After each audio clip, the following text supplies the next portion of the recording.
ये है Creta S optional, जिसके पास वैल्यू फॉर मनी होने का टैग है। इस गाड़ी में ऐसे कुछ कमाल के फीचर्स आते हैं जिसके बाद आप खुद सोचोगे कि आखिर टॉप मॉडल लेने की ज़रूरत ही क्या है। अगर आप क्रेटा को पहले नज़रों में देखोगे तो आपको फील होगा कि इस गाड़ी में जगह जगह बॉक्सी, कट, क्रीजेस, इन सब चीज़ों का इस्तेमाल किया गया है। सामने में आपके पास में एलईडी हेडलैम्प्स है, हाई बीम लो बीम दोनों में वर्क करता है, एंड एलईडी डीआरएल्स जो कि कनेक्टेड डीआरएल्स हैं, एंड एलईडी इंडिकेटर्स। ओवरऑल सामने से जितने भी लाइटिंग एलिमेंट्स हैं सब चीज़ें भाई एलईडी है। यहाँ पर काफ़ी वाइड सा ग्रिल दिया गया है, एंड यहाँ पर Hyundai का जो लोगो है वो 2D फिनिश में आता है। गाड़ी में कहीं पर भी फॉग लैम्प का प्लेसमेंट नहीं किया गया, जो कि एक कॉस्ट कटिंग है, एंड कोई कॉर्नरिंग लैम्प्स का भी फंक्शन नहीं आता है। एंड गाड़ी का जो हुड है वो बिल्कुल फ्लैट है, जिसकी वजह से आपको जो कॉर्नर्स है ना ईजिली विजिबल होगा, जिसकी वजह से आप गाड़ी में अंदर से आप जजमेंट वगैरह लगा सकते हो। अगर अब हम लोग बात करें विंडशील्ड की, तो विंडशील्ड में आपके पास में रेगुलर वाइपर्स है, कहीं पर भी आपके पास में एडास की प्लेसमेंट नहीं किया गया है, या फिर रेन सेंसिंग वाइपर्स हमें देखने को नहीं मिलता है। मगर हेडलैम्प्स में आपके पास में ऑटोमेटिक फंक्शन आता है। साइड से अगर हम लोग बात करें तो साइड से गाड़ी की लुक्स कुछ इस तरीके की दिखती है, एंड सामने में हमारे पास में है एलॉय व्हील्स जो कि ऑल ब्लैक फिनिश में आएगा। एंड ये है भाई 17 इंच के एलॉय व्हील्स, जिसके टायर प्रोफाइल है 215/60R17। जो ORVM है वो गाड़ी के इलेक्ट्रिकली एडजस्टेबल फोल्डेबल दोनों हैं। ग्राउंड क्लियरेंस है अपनी 190 mm की, जो कि सफिशिएंट है, जो कि ना बहुत ही ज़्यादा कम है ना बहुत ज़्यादा है, मतलब एकदम परफेक्ट ग्राउंड क्लियरेंस है। एंड सबसे ज़्यादा अगर हम लोग बात करें तो सेगमेंट में 220 mm की ग्राउंड क्लियरेंस आती है, जो कि होंडा एलिवेट में आता है। गाड़ी के जो डोर हैंडल्स हैं वो अपने को बॉडी कलर में देखने को मिलने वाला है, एंड जो रियर व्हील्स में भी हमारे पास में डिस्क ब्रेक की प्लेसमेंट किया गया है। अब बात करते हैं भाई गाड़ी के रियर लुक्स की, तो रियर से भाई गाड़ी कुछ इस तरीके की लगती है।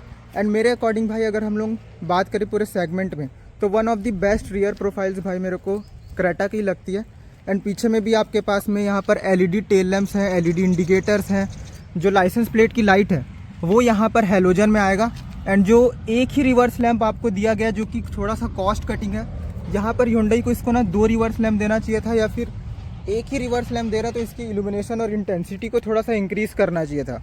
पीछे में हमारे पास जो रियर विंडशील्ड है उसमें रियर वॉशर, वाइपर, डिफॉगर तीनों ही फंक्शन है। एंड यहाँ पर हाई माउंट स्टॉप लैम्प का प्लेसमेंट किया गया, जो कि काफ़ी बड़े साइज़ का है, एंड ऊपर में शार्प-इन एंटीना का भी प्लेसमेंट किया गया। पीछे में हमारे पास में 4 रिवर्स पार्किंग सेंसर देखने को मिलने वाला है, एंड रिवर्स कैमरा भी इस वेरिएंट में आता है।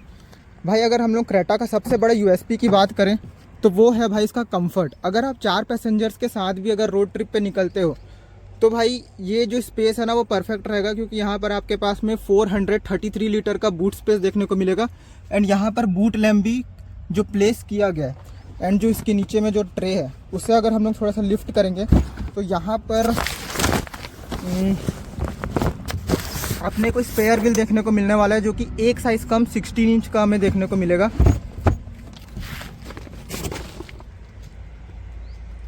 फिलिंग कैप भी देखने को मिलने वाला है, जिसकी जो फ्यूल फिलिंग जो कैपेसिटी है वो है 50 लीटर्स की। अगर डीजल में माइलेज की बात करूँ तो डीजल में कंपनी क्लेम करती है लगभग 21 kmpl का, एंड पेट्रोल में जो क्लेम करती है वो 17 kmpl का। अब बात करते हैं भाई इंटीरियर्स की, जो इस गाड़ी के बेस्ट पार्ट है, जहां पर आपको पता चलेगा कि इस गाड़ी के पास में वैल्यू फॉर मनी होने का टैग क्यों है। सबसे पहले स्टार्ट करते हैं भाई रियर पैसेंजर के पॉइंट ऑफ व्यू से। तो यहाँ पर सबसे इंपॉर्टेंट फीचर रियर सन कर्टेन्स हमें देखने को मिलता है, जिसकी वजह से AC का परफॉर्मेंस और जो प्राइवेसी है वो काफ़ी ज़्यादा बढ़िया रहने वाला है। एंड यहाँ पर जो अगर हम लोग बात करें साइड पैनल्स की, तो जो प्लास्टिक की क्वालिटी है काफ़ी ज़्यादा अच्छा है, एंड काफ़ी अच्छे टेक्सचर का इस्तेमाल किया गया है। मगर कहीं पर भी साइड पैनल्स में सॉफ्ट टच का इस्तेमाल नहीं किया गया है। आर्म रेस्ट में भी हार्ड प्लास्टिक है। यहाँ पर आपको थोड़ा सा स्टोरेज एरिया देखने को मिल जाएगा। एंड यहाँ पर जो पावर विंडोज़ के स्विचेस हैं उसमें आपके पास में इल्यूमिनेशन फंक्शन नहीं आता है। यहाँ पर स्पीकर की प्लेसमेंट किया गया है, एंड गाड़ी के जो स्पीकर की जो क्वालिटी है वो मैं आपको आगे वीडियो में चेकआउट करा दूंगा। वैसे इसमें 6 स्पीकर का म्यूजिक सिस्टम हमें देखने को मिलता है, 4 स्पीकर और 2 ट्विटर। एंड यहाँ पर बॉटल रखने का थोड़ा सा स्टोरेज एरिया दिया गया है, जहाँ पर 1 लीटर की वाटर बॉटल ईजिली आ जाएगा। अब बात करते हैं भाई सीट्स की, तो जो सीट्स की कुशनिंग है वो काफ़ी ज़्यादा बढ़िया है, ना बहुत ही ज़्यादा सॉफ्ट है ना बहुत ही ज़्यादा हार्ड है। और इसमें आपको लेदर 8 सीट्स वगैरह देखने को नहीं मिलेगा, फैब्रिक सीट्स आएगा। आपको कंपनी या फिर आफ्टर मार्केट जा कर के सीट कवर इंस्टॉल करवाना पड़ेगा। गाड़ी में सिर्फ 2 एडजस्टेबल हेडरेस्ट देखने को मिलता है, एंड जो ये सीट्स हैं वो 2 स्टेप में रिक्लाइन हो जाती है, जैसे कि अभी काफ़ी ज़्यादा आपको ऐसा अपराइट फील होने वाला है। इसको थोड़ा सा और ऐसा कर देंगे तो ये ऐसा रिक्लाइन हो जाता है। सेंटर में आपके पास में आर्म रेस्ट भी दिया गया है, जिसमें 2 कप होल्डर्स की प्लेसमेंट किया गया है। कंफर्ट के लिए 2 AC के वेंट्स भी यहाँ पर दिए गए हैं, चार्जिंग पोर्ट्स भी दिया गया है जो कि 2 टाइप सी है। हालांकि शायद अब जो ऐसा ऑप्शनल आ रहा है उसमें आपके पास में सिर्फ एक चार्जिंग का पोर्ट है एंड मोबाइल रखने के लिए यहाँ पर थोड़ा सा स्टोरेज एरिया दिया गया है। पीछे में जो ग्रैब हैंडल्स आपके लिए दिया गया है उसमें सॉफ्ट क्लोजिंग का फंक्शन नहीं आता है। यहाँ पर रीडिंग लैंप्स की भी प्लेसमेंट किया गया है एंड जो इंटीरियर है वो यहाँ पर से कुछ इस तरीके का लगता है एंड गाड़ी में पैनारोमिक सनरूफ भी आता है। अब बात करते हैं भाई फ्रंट पैसेंजर के पॉइंट ऑफ व्यू से, तो सामने का जो डोर पैनल है वो भी बिल्कुल पीछे की तरह ही है, मगर यहाँ पर आपके पास में 4 पावर विंडोज़ के कंट्रोल दिया गया है। और जो यहाँ पर एक कॉस्ट कटिंग है कि 1 touch up and down power window आपको देखने को नहीं मिलता है एंड जो इल्यूमिनेशन है वो आपको सिर्फ ड्राइवर साइड डोर में ही देखने को मिलने वाला है। यहाँ पर लॉक अनलॉक का बटन दिया गया है, इलेक्ट्रिकली एडजस्टेबल फोल्डेबल मिरर्स के यहाँ पर कंट्रोल देखने को मिलने वाला है।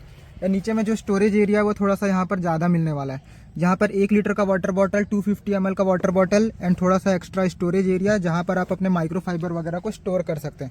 चलो अब हम लोग बात करते हैं भाई इंटीरियर्स की। तो गाड़ी का इंटीरियर कुछ इस तरीके का दिखने को मिलने वाला है। जैसे ही आप कैबिन के अंदर स्टेप इन करोगे तो सबसे पहला चीज़ आप नोटिस करोगे कि जो पूरा बोनट है आपको वो ईजिली विजिबल हो रहा है, जिसकी वजह से आप लेफ्ट एंड राइट का जजमेंट ईजिली लगा सकते हो। एंड यहाँ पर पुश बटन एंड स्मार्ट की का यहाँ पर बटन दिया गया है and headlamp, leveller and engine auto start stop वाला कुछ फंक्शन यहाँ पर देखने को मिलेगा। यहाँ पर एक यूनिक सा फीचर है, ये है भाई मेटल पैड, जहाँ पे आप अपने मैग्नेट वगैरह को इस तरीके से लगा सकते हो। बेसिकली इसका यूज़ ये है कि आप यहाँ पर अपने फैमिली फ़ोटो या फिर कुछ भी रिसिप्ट वगैरह को यहाँ पर प्लेस कर सकते हो। गाड़ी का जो डैशबोर्ड में जो प्लास्टिक इस्तेमाल किया गया है वो थोड़े अच्छे क्वालिटी का है एंड यहाँ पर मल्टीपल टेक्सचर्स का भी इस्तेमाल किया गया है, कलर का भी इस्तेमाल किया गया है, जिसकी वजह से जो गाड़ी का जो एम्बियंस है वो काफ़ी ज़्यादा बढ़िया फील होता है एंड यहाँ पर गाड़ी काफ़ी ज़्यादा एयरी फील होता है इन वाइट कलर की वजह से। क्रेटा में अपने को 4 स्पोक स्टीयरिंग व्हील देखने को मिलता है एंड यहाँ पर cruise control and speed limiter का भी फंक्शन दिया गया है। यहाँ पर जितने भी कंट्रोल्स है वो अपने इंस्ट्रूमेंट क्लस्टर को कंट्रोल करने के बटन्स हैं एंड यहाँ पर जितने भी कंट्रोल्स हैं वो मीडिया रिलेटेड है, यानी कि इंफोटेनमेंट सिस्टम को कंट्रोल करने के बटन्स यहाँ पर दिया गया है। एंड इसमें टायर प्रेशर मॉनिटरिंग सिस्टम भी आता है जो कि तभी रीडिंग बताता है जब गाड़ी थोड़ा सा चल रहा होता है। ये थोड़ा सा अजीब सा पार्ट है, इसको तब भी रीडिंग दिखाना चाहिए भाई जब गाड़ी स्टैंड स्टिल हो। यहाँ पर जो इंफोटेनमेंट सिस्टम है वो wireless Android auto, Apple CarPlay को सपोर्ट करता है और इसे कंट्रोल करने के लिए हमारे पास में डेडिकेटेड फिजिकल बटन्स भी है और यहाँ पर वॉल्यूम नॉब भी है जिसमें आपको नल्ट फिनिशिंग भी देख। अब चेक करवाता हूँ भाई म्यूजिक सिस्टम की क्वालिटी।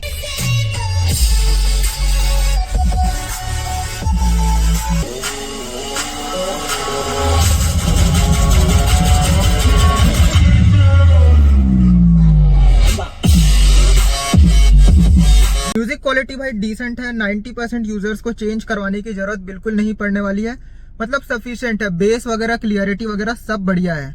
रिवर्स कैमरा में भाई आपको एडेप्टिव गाइडलाइंस का भी फंक्शन मिल जाएगा, यानी कि स्टीयरिंग व्हील का डायरेक्शन को चेंज करते ही ये अपना जो गाइडलाइंस है वो भी अपने हिसाब से एडजस्ट हो जाएगा। एंड कैमरा की जो क्वालिटी है वो काफ़ी ज़्यादा बढ़िया है, तो इसके रिलेटेड आपको कुछ भी प्रॉब्लम वगैरह फेस नहीं करना पड़ेगा। नीचे में यहाँ पर एसी के रिलेटेड कंट्रोल है जो कि है dual zone climate control AC.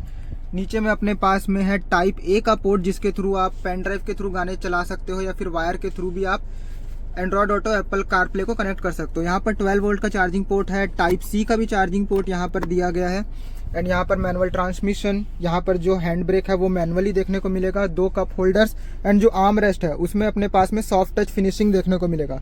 छोटा सा स्टोरेज एरिया जहाँ पर आप छोटा मोटा सामान रख सकते हो, थोड़ा सा डीप है पर ज़्यादा डीप नहीं है। ऊपर में अपने पास में सन वाइजर जिसमें कोई भी वैनिटी मिरर का प्लेसमेंट नहीं किया गया है, कोई भी लाइट वगैरह कुछ भी नहीं है, मगर जो को ड्राइवर साइड में जो वैनिटी मिरर है वहां पर आपको वैनिटी मिरर देखने को मिलेगा, मगर कोई भी लाइट वगैरह नहीं है, कहीं पर भी फ्लैप वगैरह नहीं दिया गया। यहाँ पर जो रीडिंग लैंप्स है उसे कंट्रोल करने के लिए एक डेडिकेटेड बटन्स भी है, मगर ये वाले बटन के थ्रू आप जितने भी कैबिन लैंप्स है इंटीरियर में उसे आप 1 टच में ऑपरेट कर सकते हो इस वाले बटन से।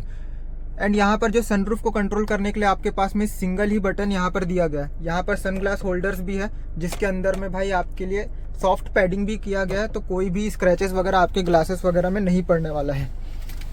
एंड को ड्राइवर के पॉइंट ऑफ व्यू से भाई आपका जो डैशबोर्ड है कुछ इस तरीके का देखने को मिलेगा एंड यहाँ पर नीचे में छोटा सा यहाँ पर स्टोरेज एरिया या फिर बोलूँ ग्लव बॉक्स दिया गया है जो कि कूल्ड फंक्शन के साथ आता है, मगर कोई भी सॉफ्ट क्लोजिंग फंक्शन उसमें देखने को नहीं मिलता है। तो भाई हमने गाड़ी का ओवरऑल मैंने आपको पूरा रिव्यू बता दिया, तो आप मुझे बताओ भाई कि आपको ये वीडियो कैसा लगा, और पसंद आया तो भाई आप लाइक कीजिए, और ऐसे ही मैं और भी गाड़ियों के वीडियोस फ्यूचर में अपलोड करने वाला हूँ।